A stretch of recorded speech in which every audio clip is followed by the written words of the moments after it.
ఎవరు తిన్నదో ఎవరు తిన్నాడో నా పుంజుని 2 ఏళ్ల నుంచి సాదుకుంటాను కదా దాన పోసి ఎవరు తిన్నదే మీ కడుపు సావా మీ దినాలు కానీ మీరు చచ్చిపోను మీ చేతులు ఇరిగిపోను నా పుంజుని ఎట్లా పట్టిర్రే నా పుంజుని కమ్మినోళ్ళు సావా ఓ అక్క నా పుంజు కనబడ్డాది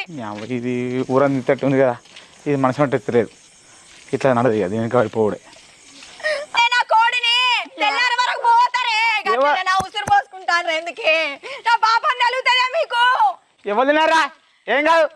సల్లగా ఉంటారు మంచిగా వస్తారు తినూరి బిడ్డ కడుపు నూరి ఏంది నేనేం బాధపడతానా నువ్వేం చేస్తాను ఇద్దరు అట్లా తిట్టద్దు బయటకు వచ్చా మంచిగా తిడతాను ఇట్లా తిడతాను అబ్బ కొడుక పొద్దుగాల నేను కోసుకొని తింటానన్నావు నువ్వే తిన్నావు కదా చెయ్యిటి పెండ పెండ వాసన వస్తుంది నిజం చెప్పు బామ ఎవరు తిన్నాడు అంటావు కొన్ని నువ్వు ఒక్కడే ఎత్తావే దానికి మక్కలు పోతువి మన్ను పోతువి అది లేక బర్రె బలిసిన బలిచే